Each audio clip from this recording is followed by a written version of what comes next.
el pedido de una señora que llegó aquí al ministerio, contando un drama tremendo. Dice que el esposo se fue y ella reconoce, dice: pastor, la culpable soy yo, es mi carácter, soy muy explosiva, me irrito por cualquier cosa. Bueno, esta señora fue y visitó al esposo, lo encontró, le dijo: mira, dame una oportunidad, yo te prometo que mi vida va a cambiar, que voy a ser una mujer diferente, voy a ser la mujer de la cual tú te enamoraste un día. Y él simplemente le dijo: mira, ya te di tantas oportunidades, yo tengo derecho a ser feliz, yo no puedo convivir más contigo. Y la mujer está desesperada y dice: pastor, ¿qué hago con este carácter con el que nací? ¿Qué es lo que Dios puede hacer por mí?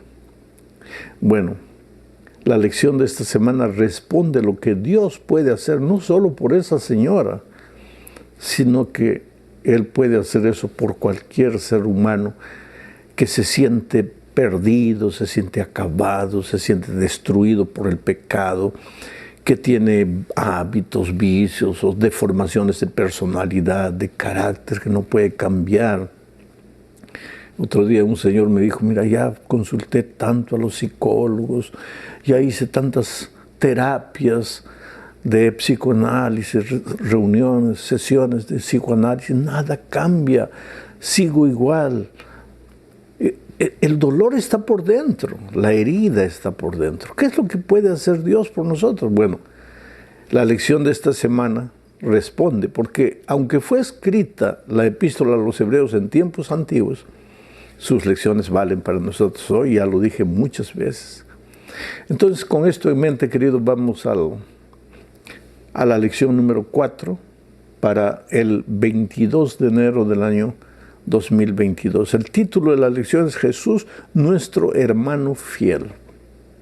La semana pasada estudiamos parte del capítulo 1, donde Pablo dice que en estos postreros días Dios nos ha hablado por el Hijo, y que ese Hijo es el reflejo del carácter de Dios, es el reflejo de la gloria de Dios. Y leímos también una cita de la sierva de Dios, donde ella dice que el más extraordinario mensaje que podemos predicar a las personas que no conocen a Jesús es una revelación de su carácter en nosotros. Pero ahora viene esta buena señora que escribió hablando de su carácter y dice que ella se ha esforzado para cambiar carácter, pero no puede. Ahora, ¿qué tiene que ver el drama de esta señora y el drama de mucha gente con esta lección? Pues veamos, porque esta semana vamos a entrar al capítulo 2 de Hebreos y veamos por qué Jesús se hizo hombre. En la primera parte de la lección de esta semana tiene como subtítulo: el hermano como redentor. Y esto nos remite al Antiguo Testamento, donde existía la fiesta del jubileo. ¿Qué era la fiesta del jubileo? Es que en todos los tiempos hubo personas que por un motivo o por otro se metieron en deudas y después pues no consiguen salir de las deudas y no saben qué hacer para pagar a las deudas. Hoy mismo hay gente que debe a una tarjeta de crédito, que debe a un amigo y no sabe qué hacer. Tú sabes que mucha gente hasta se quita la vida porque no puede pagar sus deudas. En la Biblia encontramos una experiencia en los tiempos del profeta Eliseo, de una mujer cuyo esposo había muerto dejándola con tantas deudas y la pobre no podía. Bueno, en Israel antiguamente, en los tiempos antiguos, también había gente pues endeudada que no sabía qué hacer. En Israel también. Entonces, esas personas... Dios es sabio, Dios no tiene que ver solo con la vida espiritual. Él se interesa en tus luchas, en tus deudas, en tu falta de empleo, en lo que estás sintiendo, los dramas de tu casa, tu familia, en fin. Dios proveyó esa fiesta llamada el jubileo, que se realizaba cada 50 años. En el año del jubileo, ¿qué sucedía? Todos los endeudados eran perdonados de su deuda. La deuda quedaba a cero, la vida financiera a cero. Se les devolvía las casas que habían hipotecado. A veces ellos mismos se habían ofrecido como esclavos. En el año del jubileo todo eso se perdonaba. estaban a cero. Ahora, si antes de que se cumplieran los 50 años, porque 50 años es casi toda una vida, si antes de ese tiempo, de los 50 años, apareciese un hermano, un familiar de sangre, y dijese, yo voy a pagar la deuda de este mi primo, de este mi hermano, dígame cuánto está debiendo que yo pago. Entonces, ese hermano era el hermano redentor. Él pagaba la deuda del familiar, el familiar quedaba libre porque el hermano había pagado lo que él debía. Ahora mira cómo Pablo en la epístola a los Hebreos usa la figura del hermano redentor para decir que nosotros estábamos en pecado, estábamos vendidos al diablo por causa de nuestra desobediencia. Nuestra vida no era una vida plena, era una vida de esclavitud y sin embargo el hermano mayor Cristo vino y nos redimió. Voy a leer el texto. Mira lo que dice Hebreos capítulo 2, versículos 14 y 15. Así que, por cuanto los hijos participaron de carne y sangre, se está refiriendo a nosotros, él también, y ahora se está refiriendo a Jesús, él también participó de lo mismo. ¿De qué? De carne y sangre. Quiere decir, Jesús se hizo un ser humano como nosotros. Y Pablo sigue diciendo, para destruir por medio de la muerte al que tenía el imperio de la muerte. ¿Quién tenía el imperio de la muerte? El diablo. Esto es al diablo, explica el propio Pablo. Y en el versículo 15 dice, y librar a todos los que por el temor de la muerte estaban durante toda su vida sujetos a servidumbre, a esclavitud. Por causa de nuestro pecado nosotros estábamos sujetos a servidumbre, a esclavitud. Oh querido, es que la vida, cuando tú no tienes a Cristo como Salvador, como Redentor, tu vida puede, desde tu punto de vista humano, te puede parecer hasta feliz, que todo te va bien. No te va bien. Eres un pobre esclavo o del cigarro, o de la droga, o de la bebida, o de alguna pasión escondida, o de algún sentimiento que no puedes arrancar de tu corazón. Eres víctima y un pobre esclavo, o de tu orgullo, o de tu codicia, o de tu envidia, o de tus celos, de las deformaciones del carácter. Eres un pobre esclavo. Y una vida así no puede ser feliz de ninguna manera. Pero Jesús dice aquí el texto, se hizo hombre. Se hizo hombre de carne y sangre, así como nosotros, vino al mundo. ¿Para qué? Para pagar nuestra deuda, porque nosotros estábamos esclavizados por el mal. Y pagó nuestra deuda con su muerte, porque quien tenía que morir por causa del pecado éramos nosotros. Jesús vino y nunca cometió un pecado, por lo tanto Él no tenía por qué morir, pero Él murió para pagar nuestra deuda porque nosotros sí habíamos pecado y estábamos destituidos de la gloria de Dios. Ahora, ¿sabes por qué el Señor Jesucristo tuvo que hacerse un ser humano, un hombre de carne y sangre como nosotros? Porque como Dios, Él no podría morir. Y la paga del pecado era la muerte. Y el ser humano tenía que morir. Pero Dios, si viniese como Dios, no podría morir. Entonces tuvo que tomar la forma humana y ser participante de la sangre y de la carne para morir y con su muerte pagar nuestro pecado. ¡Qué extraordinario amor! Solo que, querido, quiero que entiendas que si Jesús murió y tú aceptas el sacrificio de Jesús en tu favor, pues ya no tienes por qué vivir esclavizado. Ya no tienes por qué sentirte asfixiado por las garras del enemigo, aunque las garras del enemigo sean tu propio carácter. Jesús puede cambiar tu ser por completo. Un ejemplo, Juan llegó a Jesús como el hijo del trueno, explosivo, rabioso, iracundo. Y cuando lo encontramos en la isla de Patmos ya viejito, el discípulo del amor. ¿Cómo es que el hijo del trueno se transforma en el discípulo del amor? Es que él entendió que Jesús había venido y lo había rescatado y ya no tenía por qué continuar viviendo como esclavo. Vamos a la segunda parte de este estudio. Jesús no solo se hizo nuestro hermano mayor, Él se hizo un hermano nuestro que no tiene vergüenza de nosotros. Eso es lo que dice Hebreos 2:11. Leo. Porque el que santifica, ¿quién es el que santifica? Está hablando de Jesucristo aquí, porque el que santifica. Y los que son santificados, ¿quiénes son los que son santificados? Nosotros. Porque el que santifica y los que son santificados, de uno son todos. ¿Y quién es ese uno? Dios el Padre. Por lo cual no se avergüenza de llamarlos hermanos. Sabes, para entender este texto tenemos que volver a la lección número 1. Ya dijimos que Pablo escribió para una iglesia que estaba sufriendo, una iglesia perseguida. A los judíos que aceptaron el cristianismo, sus familiares tenían vergüenza de ellos, sus amigos los rechazaron, perdieron sus propiedades, muchos de ellos estaban encarcelados, porque aceptar a Jesús y vivir por Él no es fácil.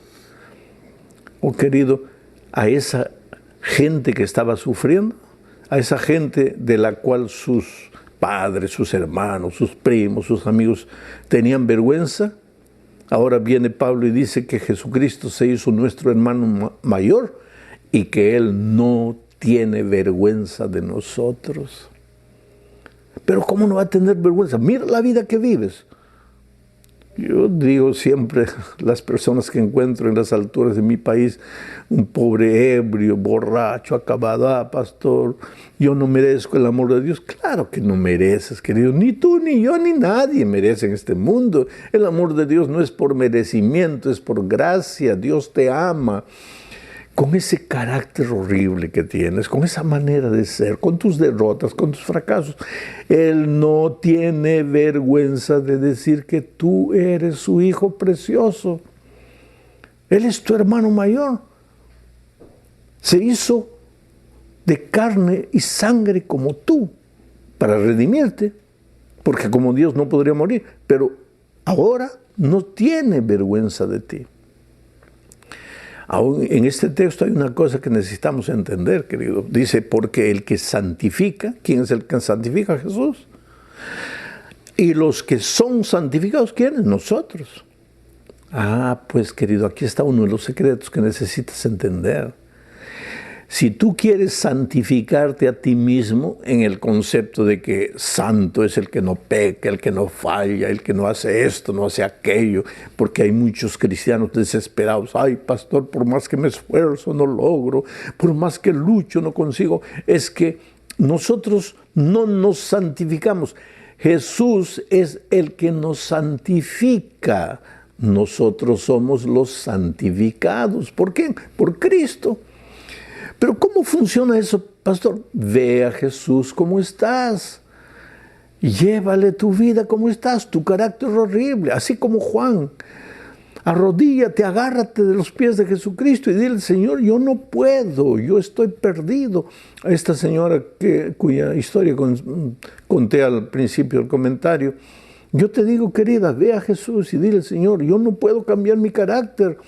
Mi esposo ya se cansó de mí, pero por favor tú no te canses, tú puedes, tú tienes poder. Ve a Jesús como estás, clama a Él, porque Él no tiene vergüenza de ti, Él es tu hermano, te ama, tu hermano de carne y sangre, tu Padre como Dios, porque el Hijo es Dios, pero tu hermano porque se hizo como nosotros, humano, de carne y sangre. Vamos a la tercera parte. Ahora entramos en un asunto un poco delicado, ¿sabes? Él es nuestro hermano de carne y sangre, como nosotros, pero no en el sentido de que tiene nuestra naturaleza espiritual pecaminosa. Es como nosotros en el sentido físico, en el aspecto físico. Él ya nació con siglos y siglos de una humanidad debilitada por causa del pecado a partir del error del pecado de Adán y Eva. Él vino con los dolores propios de la naturaleza humana, con las consecuencias físicas de la naturaleza humana, pero no con las deficiencias espirituales que nosotros tenemos. Él nació en esta tierra con la naturaleza de Adán antes de que cayera en el pecado. la naturaleza perfecta, pero nació ya con las deficiencias físicas, con los problemas físicos, con la naturaleza física de tantos siglos de pecado, porque el pecado fue deteriorando al ser humano. Vamos a explicar este asunto. Voy a leer Hebreos capítulo 2, versículo 14. Dice así: así que por cuanto los hijos participaron de carne y sangre, él también participó de lo mismo, para destruir por medio de la muerte al que tenía el imperio de la muerte, esto es al diablo. O sea, el pensamiento aquí es claro. Jesús se hizo como nosotros, de carne y sangre, tomó nuestra naturaleza física. Pero ahora leamos Hebreos capítulo 7, versículo 26, y ahí dice: porque tal sumo sacerdote nos convenía, y está hablando del Señor Jesucristo, tal sumo sacerdote nos convenía, santo, inocente, sin mancha, apartado de los pecadores y hecho más sublime que los cielos. Oh querido, nosotros, tú y yo y todos los seres humanos, después de la caída de nuestros primeros padres, llegamos al mundo trayendo naturaleza pecaminosa, la tendencia a pecar. Por más que cerremos los ojos, digamos, no voy a pecar, venimos al mundo trayendo naturaleza pecaminosa. Jesucristo no. Él vino de carne y sangre, se hizo de carne y sangre, pero no traía la naturaleza pecaminosa en sí, diferente de nosotros. Porque mira lo que dice Romanos capítulo 7, 14, 15 y 17. Pablo, en una situación dramática, mira lo que dice: porque sabemos que la ley es espiritual, mas yo soy carnal, dice Pablo. Y Pablo era Pablo, pero él dice: yo soy carnal, vendido al pecado, porque lo que hago no lo entiendo, pues no hago lo que quiero, sino lo que aborrezco, eso hago. De manera que ya no soy yo quien hace aquello, sino el pecado que mora en mí. Ese pecado que moraba en Pablo y que mora en mí, ese pecado no moraba en Cristo, porque Él no vino a este mundo con la naturaleza espiritual caída. Él vino con una naturaleza espiritual perfecta, con la misma naturaleza con la que Adán y Eva, antes de pecar, enfrentaron al diablo. Ellos perdieron la batalla. Cristo vino a luchar con el diablo en el mismo terreno de ellos y venció la batalla en nuestro favor. Mucho cuidado, querido, porque hay gente que enseña que nosotros, o que Cristo vino al mundo con nuestra naturaleza, con nuestras tendencias al pecado. Y si Cristo, en la opinión de ellos, con las tendencias al pecado que nosotros tenemos, Cristo venció, entonces es posible vivir la vida absolutamente perfecta de Cristo en esta tierra. Y eso genera desesperación en los cristianos. Porque, queridos, nosotros tenemos naturaleza pecaminosa que Cristo no tenía. Y te voy a leer una cita del Espíritu de Profecía. Esto está en el manuscrito 94 de 1893. Dice así: Cristo no poseía la misma deslealtad pecaminosa, corrupta y decaída que tenemos nosotros, porque entonces no podría ser un sacrificio perfecto.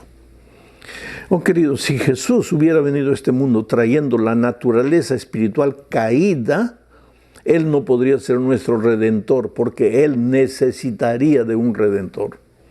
Entonces, mucho cuidado con decir que Jesús, como ser humano, era tan pecador como nosotros, pero que no pecó.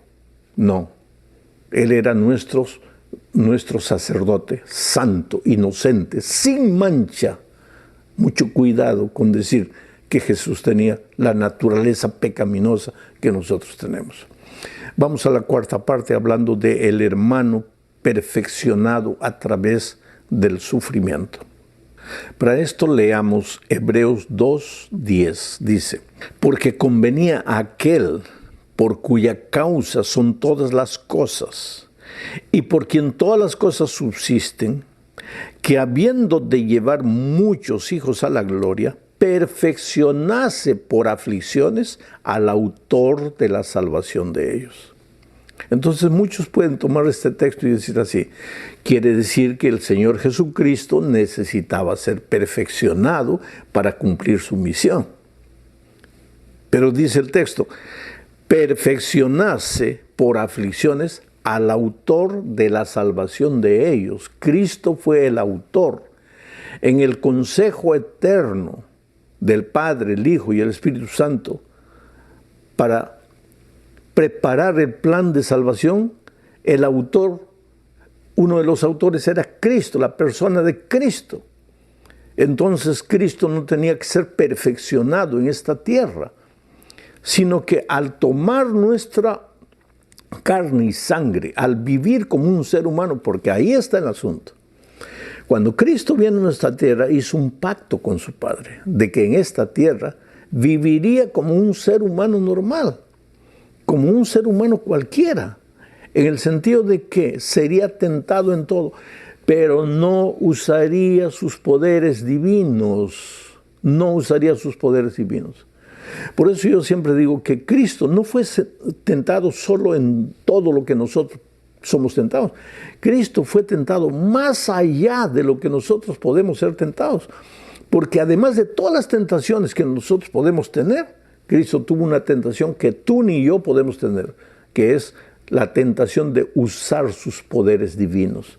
Tú y yo no tenemos esa tentación porque no tenemos poderes divinos. Pero si Él en esta tierra usase sus poderes divinos, el diablo podría acusarlo diciendo que Él estaba viviendo en esta tierra usando sus poderes de Dios. No, se estaba disfrazando de hombre, pero no era hombre. Querido, Dios se hizo en Cristo plenamente hombre, sin pecado, sin la naturaleza pecaminosa humana, pero plenamente hombre. Y sin embargo continuó siendo plenamente Dios. Pero como hombre no usó nunca sus poderes de Dios. Y el diablo quería que los usase. Por eso en el desierto dice, si eres hijo de Dios, si eres hijo de Dios, si eres hijo de Dios, prueba, usa tu poder de Dios, usa tu poder de Dios. Jesús no usó sus poderes divinos. Vino a esta tierra para mostrarnos el camino de la obediencia. Ese es el último pensamiento que después vamos a estudiar, pero mucho cuidado, querido. Hay una cita del Espíritu de Profecía que voy a leer, está en el Comentario Bíblico Adventista, página volumen 5, página 1102. Es la carta 8 de 1895 y dice así: sed cuidadosos, sumamente cuidadosos, en la forma en que os ocupáis de la naturaleza de Cristo. No lo presentéis ante la gente como un hombre con tendencias al pecado. Él es el segundo Adán. Él es el segundo Adán. Cuidado. Él no tenía tendencias al pecado. Él vino como Adán antes del pecado. Él es el segundo Adán. Adán fracasó, Cristo venció al diablo en el mismo terreno. Ahora nosotros ya venimos al mundo.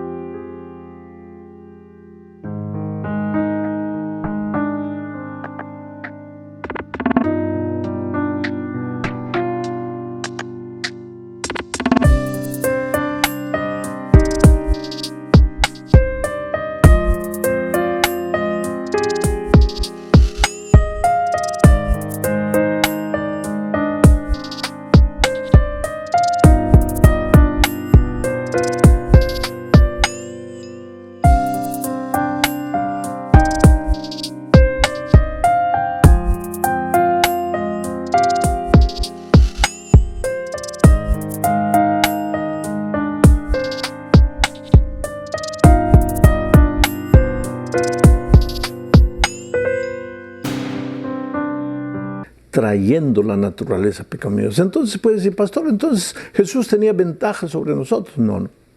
Recuérdate que Él vino a este mundo y no usó sus poderes divinos para no caer.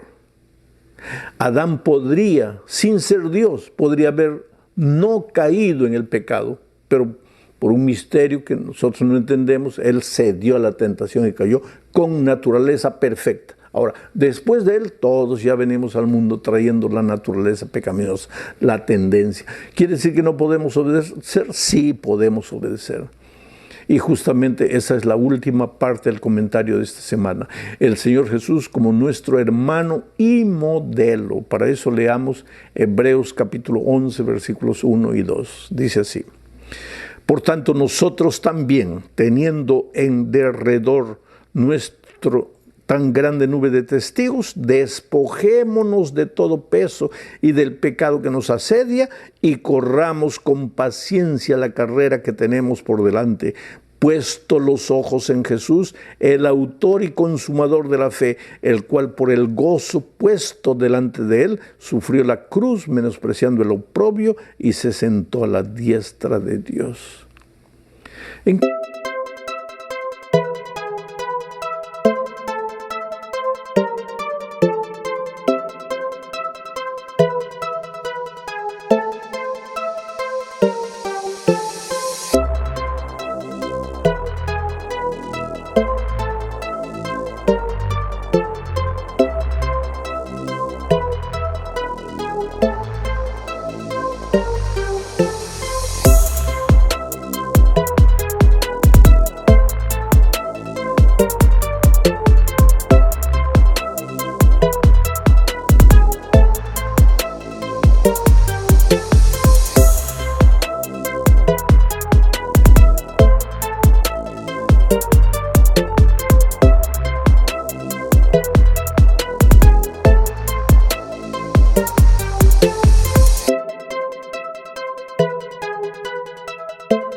¿Qué sentido Jesús fue nuestro modelo? ¿Tú te acuerdas que cuando Jesús estaba en esta tierra pasaba noches y noches orando? Jesús no vino a enseñarnos que tienes que obedecer. Claro que tenemos que obedecer, pero la lección de Jesús no es tienes que obedecer. La lección de Jesús es yo te voy a enseñar cómo obedecer. Y entonces tú le preguntas, Señor, ¿cómo es que tú pudiste obedecer siendo un ser humano? Y Él te va a responder, porque yo pasaba noches